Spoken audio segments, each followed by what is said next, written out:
বন্ধুরা, একটি ধমকি দেওয়া মেসেজ ভারতের জন্য জারি হয়েছে, যেটিতে স্পষ্ট বলা হয়েছে যে ভারত যদি আমাদের জিনিসগুলোকে ফেরত না দেয় তাহলে এর গম্ভীর পরিণাম ভোগার জন্য ভারত যেন প্রস্তুত থাকে।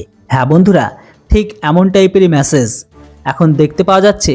যদিও এই ধমকিটা এমন টাইমে এমন দেশ থেকে জারি হয়েছে যারা নিজেদের দেশের সেনাবাহিনীকে নিজেরাই রক্ষা করতে পারছে না, এরা এখন ভারতকে আক্রমণের প্রস্তুতি নিচ্ছে। যাই হোক, করুক, কোনো অসুবিধা নেই। কেননা কিছু মানুষ স্বপ্নে বেশি বেঁচে থাকে, যারা বাস্তবের থেকে বেশি স্বপ্নের মধ্যেই বেশি বাঁচে। আর যে বা যারা স্বপ্নে তাদের স্বপ্নগুলোকে পূরণ করে তারা ময়দানের যুদ্ধে কখনোই জিততে পারে না। চলুন সবকিছু আপনাদের বিস্তারিত জানাই, তাই ভিডিওটিকে শেষ পর্যন্ত দেখুন আর চ্যানেলটিতে নতুন হলে সাবস্ক্রাইব। বন্ধুরা, এখানে কথা হচ্ছে কাঙালিপনায় দাঁড়িয়ে থাকা পাকিস্তানের, যাদের ইনলিগাল একটি জাহাজ ভারত মহাসাগরে ধরেছে, যেটি বেজিংয়ে থেকে হয়ে পাকিস্তানে যাচ্ছিল। ভারতের navy Beijing research institute automation for machinery building ইন্ডাস্ট্রির একটি মালবাহক জাহাজকে, যেটি পাকিস্তানের দিকে যাচ্ছিল, সেটাকে সিজ করা হয়।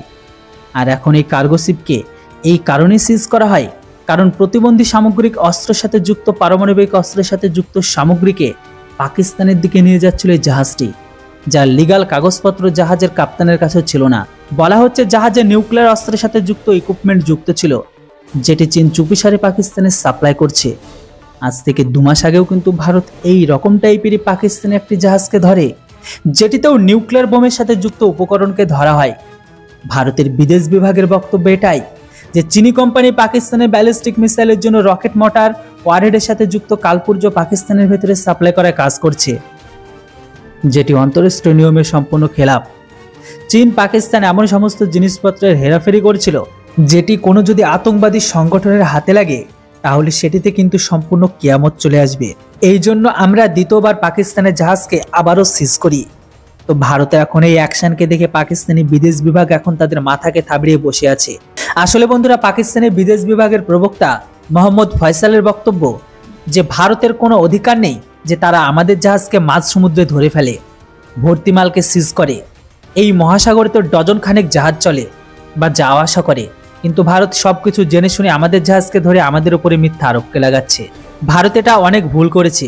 ওনার কথা অনুসারে তারা ভারতকে ওয়ার্নিং দিতে চায় যে তারা যেন তাড়াতাড়ি ভারতের জাহাজকে ছেড়ে দেয়, না হলে পাকিস্তানের নেভিও ভারতের জাহাজকে মাঝপথে ধরতে পারে। দেখুন বন্ধুরা, এখানে পাকিস্তানের কান্না করা তো একদম সঠিক। প্রথমত তারা ধার নিয়ে এই জাহাজকে নিয়ে যাওয়া হচ্ছিল, তার উপর আবার পাকিস্তানের কাছে এই জাহাজের শিপিং চার্জেরও পয়সা নেই। অপরদিকে চীন তাদের জিনিসপত্রকে বিক্রি করতে পারে না, তাই পাকিস্তানের কাছে পাঠিয়েছিল। তাই এই মুহূর্তে পাকিস্তানের জাহাজটি ইন্ডিয়ান নেভির ক্ষমতায় আছে, যেটিকে ছাড়ানোর জন্য পাকিস্তান অনেক চেষ্টা করছে। বন্ধুরা, এবার আপনারা বলুন, পাকিস্তানের এই জাহাজটিকে ছেড়ে দেওয়া উচিত না সিজ করা উচিত? আপনাদের মতামত অবশ্যই কমেন্ট বক্সে লিখে জানান। Thanks for watching. জয় হিন্দ, বন্দে মাতরম।